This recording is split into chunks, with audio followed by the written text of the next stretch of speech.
Hello, loved ones. This is Matt Stevens, and I hope you're doing fantastic. I certainly am. And recently did a video where I was talking about artificial intelligence, and I even kind of implied that I may be kind of leaning towards how this construct, this reality that we are currently having an experience in, has been hijacked by an artificial intelligence. And that is definitely an interesting. I think that's very interesting, and I think that there may be some little truth bombs or truth nuggets in there, but we're going to have to explore that a little further before we go into it anymore. But what I did want to talk about today, though, was Nikola Tesla. Nikola Tesla said, if you want to truly understand the universe, and I'm paraphrasing, but if you really want to understand the universe, think in terms of energy, frequency, and vibration. Right? Now, what he meant by that was, like, if you really want to understand the universe, stop looking at things as purely materialistic. Stop looking at things in just distance, time, space, distance, and all the materialist paradigms and ways of looking at things. When he says think in terms of energy, frequency, and vibration, he means that everything is made of energy. And any distinctions between this or that or those or this, those or these, yeah, this or that or these or those would just be based on the vibration of whatever that is. That's really the only difference between what separates my coffee cup from an ink pen. I mean, I know it might sound like that's a little bit of a simplistic kind of way of putting things, Matt. It is, but it's also true, right?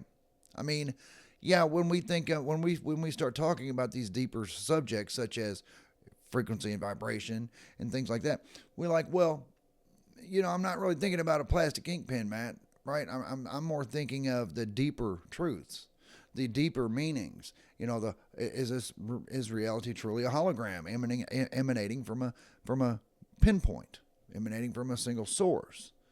And one thing that I learned anyway, that we learned from Itzhak Bentov's book, Stalking the Wild Pendulum, is that a true hologram that does just that. Like with his bucket of ice example that he gave, I guess it's not necessarily a bucket, but if you take a container of water and you were to and you were to drop some pebbles in it, say 3 pebbles, and as soon as the pebbles hit the water, they begin to, this one makes a ripple, that one makes a ripple, that one makes a ripple.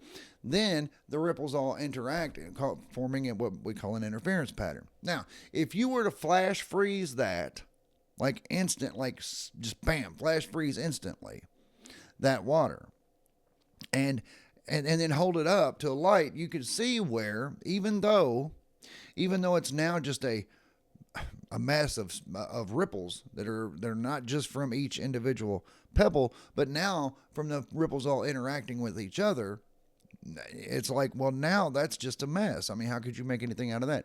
But if you held it up to light, you could then see, well, I mean, it has to be a certain kind of light, obviously. I mean, a light used for making holograms. But anyway, so if you were to hold it up to the light, you could pinpoint where each one of those pebbles is currently, where they were dropped in. And that's fascinating. It really is. But it gets even better. Now, he says, let's pretend you have an oopsie. Oopsie, I dropped the ice. And now I've got all these little bitty pieces of ice just scattered about. Now I can't tell where those pebbles are. But that's not true. You can.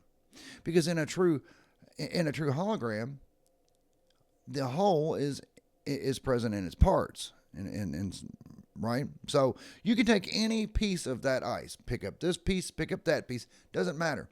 Now, put it through the light again, and guess what? You now see the map of the whole. In any one of those pieces, you can still see where those 3 pebbles went in. And the entirety of, and pick up this piece, there's one. Pick up that piece, same thing. It's all contained in every one of the little pieces. You can break all those, just continuously break the ice. And each one of them still contains the entirety, the whole. That's amazing. And that's a fantastic way of looking at our reality. Because that would mean that you are a part of the hologram. I'm a part of the hologram. I am on this side of it. You're on that side of it. We have our different. We have our own like, differences, but yet we still contain the whole. You do, and I do. We both do individually. Still contain the whole, and that's fascinating. And I didn't necessarily mean to get off on that. I know I was talking about Nikola Tesla, but I mean it is all relevant. But Nikola Tesla said, if you want to understand the universe, think in terms of energy, frequency, and vibration. And all of frequency and some people are like, frequency and vibration, what's the difference? Well, a vibration is a movement, right? And the frequency is how many times does it oscillate per second. So if its vibration is this, okay, how fast is it doing this? Well, that's what its frequency is how many times does it oscillate in a second. That's what its frequency is. So frequency and vibration are not the same thing, but I mean, you still get to the same point by talking about them like that. But anyway, so when we're talking about it from like in the metaphysical sense. So anyway, but energy is fascinating because we know it's there. We can measure it. But no one can explain where it comes from because energy cannot be created or destroyed. It can only be converted. It can be converted from this to that and that to this and yada, yada, yada. Bada boom, bada bing, right? So it can always be converted, but it can never really be created or destroyed. And it's like, that's pretty fascinating in itself because it's like, well, science can't really tell you where energy comes from. All they can tell you is that it is there. They can measure it. They can manipulate it. But they cannot. There's like, where did it come from? It's like, well, it just did. It's like, okay, well, okay. We'll go with that. But getting back to Tesla, he would say, and he got a little woo-woo, okay, right?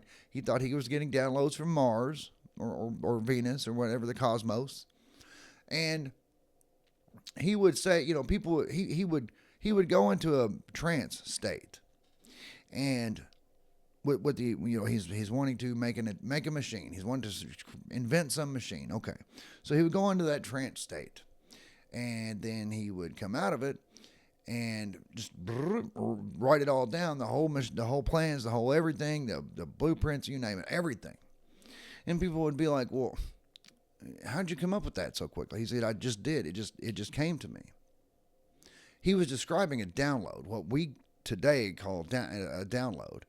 He had tapped into the field and brought back with him a download of this particular contraption or whatever he was trying to accomplish that day.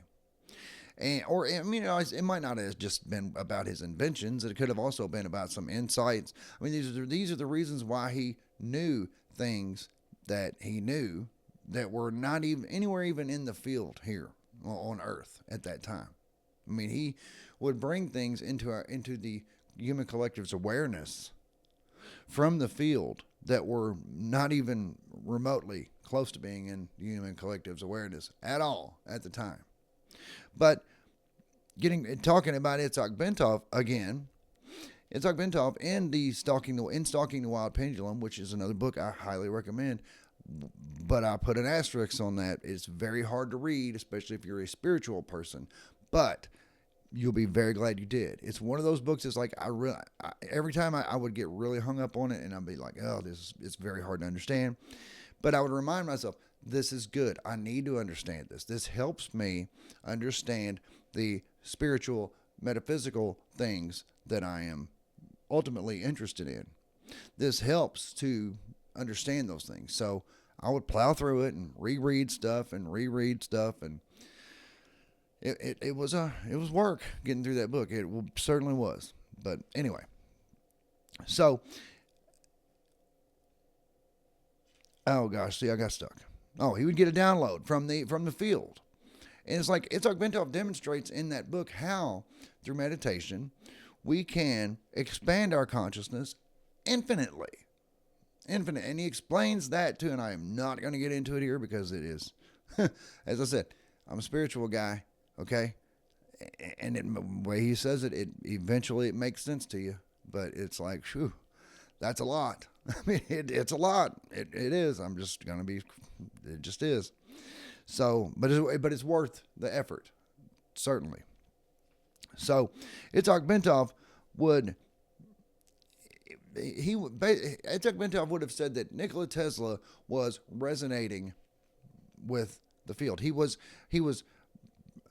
elevating his vibration and expanding his consciousness out into the field, or you want to call it the field, the universe, the cosmos, the Akashic field, right? I mean, we can go there. That's fine. He was expanding his consciousness out into the Akashic field, out into the field of everything. Wherever there is nothing not known, everything is known. And he would go there with a goal in mind, find the answers he's looking for by vibrating on the frequency of that, vibrating on that level, and it would be downloaded into his being. It would be downloaded into his mind, his brain even. And then he would come out of the trance state and write down whatever it is insight that he went out there to get. And he believed he was getting downloads from Mars or wherever. I mean, consider the time. At that time, Mars, the Martian, they thought the Martians were going to attack, right? I mean, that's just what it is. So that's just, but it doesn't, but what we learn from what he was doing. So we know that Itzhak Bentov said that basically he was resonating with the field and bringing back with him whatever it is whatever insight he was looking for. That's why he would come out of a trance and just real quick write down the plans for some big, elaborate whatever he was doing at the time. And and people say, how do you know that's going to work? I know it's going to work. I saw it work in my mind. It's like, okay, well, okay then. I saw it work in my mind. But here's the thing. It did. When they would build it or when they would put it to the test or whatever the case may be, he was right. So it's like, okay, so he expanded his consciousness out into the field, out into the Akashic record or whatever you want to say. And he found whatever insight, whatever tidbit of knowledge he was looking for by vibrating on that level, by putting out that intention, which is the vibration of that. And then he would bring it back with him.